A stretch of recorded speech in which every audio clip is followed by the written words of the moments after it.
Во стратосфера е лансирана водород. Кислородот таму фали, а водородот не е толку течен како хелиумот и лесно се обновува. Или тоа е заблуда.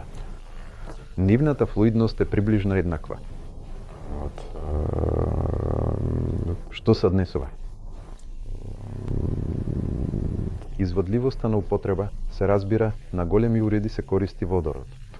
Има одредени регламенти, одреден ред на работа со водородот, бидејќи тоа е запалив газ за разлика од хелиумот.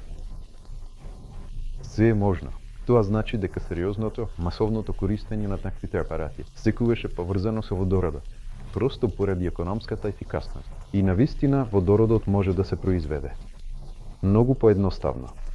Се разбира, хелиумот се користи како гориво. Хелиумот го користиме на испитувачките лансирања исклучиво заради безбедноста, поради тоа што апаратот е нов луѓето. Се инженери кои нешто усовршуваат, а не професионални оператори. Затоа е целисходно да се користи хелиум за да се минимизираат ризиците. Некои вонредни ситуации